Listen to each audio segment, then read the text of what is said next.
बिस्मिल्लाहिर्रहमानिर्रहीम। अस्सलाम वालेकुम डियर स्टूडेंट्स एंड व्यूअर्स। उम्मीद करता हूँ आप लोग खैरियत से होंगे। मैं हूँ रिहान और आप देख रहे हैं बायोलॉजी 250 विद रिहान। जी दोस्तों, वेलकम बैक। आज का हमारा टॉपिक है बायोलॉजिकल प्रॉब्लम नंबर 1। ठीक है दोस्तों, बायोलॉजिकल प्रॉब्लम नंबर 1 की जो रिकॉग्निशन है, what is the cause of malaria, इसके मुतालिक आज हम पढ़ेंगे। ठीक है, तो चलो शुरू कर लेते हैं। What is the cause of malaria में जो पहले नंबर पर स्टेप है वो है ऑब्जर्वेशन। अब हम इसके कुछ मुशाहिदा करेंगे। ठीक है, तो फिजिशियन ने और पीपल ने जो ऑब्जर्वेशन बनाए थे, तो हम उसको डिस्कस करेंगे। ठीक है, सबसे पहले नंबर पर जो ऑब्जर्वेशन बना है वो ये है कि जो लोगों को मलेरिया होते हैं वो चिल एंड फीवर किस्म से एक्सपीरियंस कर लेते हैं, यानी इसके बॉडी चिल होते हैं, सर्दी कपकपाते रहते हैं। इसके अलावा इसके टेम्परेचर होते हैं फेवर 102 तक पहुंच जाते हैं, 103 तक पहुंच जाते हैं। ठीक है दोस्तों, इसके अलावा दूसरी नंबर पर जो ऑब्जर्वेशन है, वो लोग जो मार्शिस एरिया में रहते हैं वो मलेरिया उसको मलेरिया बहुत ज्यादा इफेक्ट करेंगे। ठीक है, लेकिन क्या हुआ कि कुछ वॉलंटियर ने वो मार्शिस एरिया का जो पानी होता है वो पी लिया, लेकिन उन लोगों को मलेरिया, वॉलंटियर्स को मलेरिया नहीं हुआ।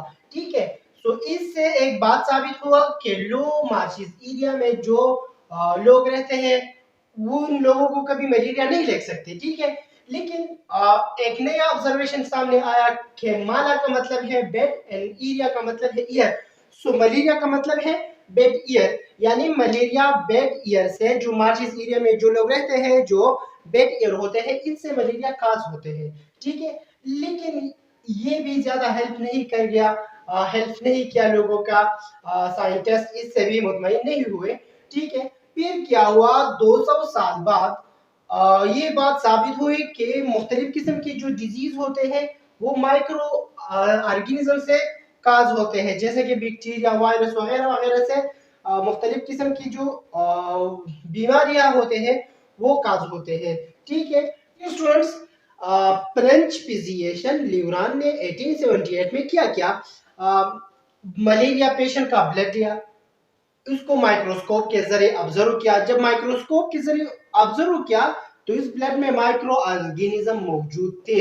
इस माइक्रो ऑर्गेनिज्म पे उन्होंने जो कुछ देख लिया, जो माइक्रो ऑर्गेनिज्म मलेरियल पेशेंट में देख लिया, ठीक है, इस पर उन्होंने नोबेल प्राइज भी जीत लिया। ठीक है, और उन्होंने इस माइक्रो ऑर्गेनिज्म को एक नाम दिया जिसको प्लाज्मोडियम कहते हैं। उन्होंने माइक्रो ऑर्गेनिज्म को प्लाज्मोडियम का नाम दिया।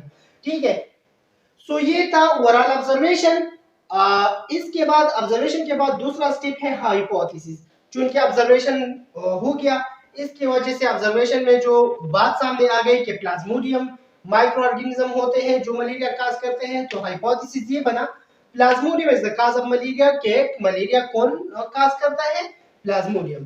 ठीक है, इसके बेस पर जो डिडक्शन बना वो ये था, plasmodium is the cause of malaria. अगर प्लाज्मोडियम मलेरिया को काज करता है, then all malarian patient should have plasmodium in their blood. तो ये बात याद रखने की काबिल होगी कि फिर मलेरियन पेशेंट जितने भी होंगे इसमें इसके ब्लड में प्लाज्मोडियम पाए जाएंगे। ठीक है दोस्तों, जी दोस्तों, चौथे नंबर पर है एक्सपेरिमेंट। डियर स्टूडेंट, चौथे नंबर पर क्या है, एक्सपेरिमेंट है। ठीक है, जब हाइपोथेसिस और डिडक्शन बना तो इस हाइपोथेसिस और डिडक्शन को अब हम एक्सपेरिमेंट के जरिए एक्सपोज करेंगे, साबित करेंगे। ठीक है, तो साइंटिस्ट और फिजिशियन ने किया क्या, एक्सपेरिमेंट में दो ग्रुप बनाए। एक ग्रुप को एक्सपेरिमेंटल ग्रुप का नाम दिया गया, जबकि दूसरे ग्रुप को कंट्रोल ग्रुप का नाम दिया गया। एक्सपेरिमेंटल ग्रुप में उन्होंने किया क्या, 108 से मलेरियल पेशेंट का ब्लड लिया गया जो ऑलरेडी मलेरियल पेशेंट थे। ठीक है, दूसरे कंट्रोल ग्रुप में किया क्या, ऐसे 100 पीपल्स का ब्लड लिया गया जो हेल्दी पर्सन थे। अगर इसको माइक्रोस्कोप के जरिए देखा गया तो एक्सपेरिमेंटल ग्रुप में जो 100 मलेरियल पेशेंट थे इसके ब्लड में प्लाज्मोडियम मौजूद थे। इन कंट्रोल ग्रुप के जो 100% थे वो free of malaria, free of Plasmodium थे, यानी इसमें प्लाज्मोडियम मौजूद नहीं था।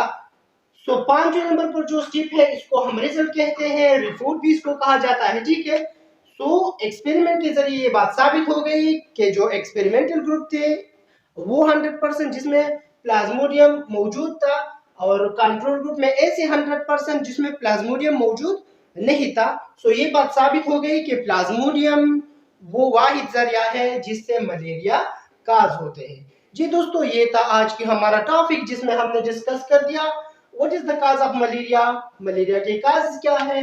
इसमें हमने ऑब्जर्वेशन, हाइपोथेसिस, डिडक्शन, एक्सपेरिमेंट और रिजल्ट डिस्कस किया। उम्मीद करता हूँ आप लोगों को हमारा टॉपिक पसंद आया होगा। अगर आप हमारा टॉपिक देखना चाहते हैं तो प्लीज हमारा चैनल सब्सक्राइब करें और बेल आइकन जरूर दबाएं।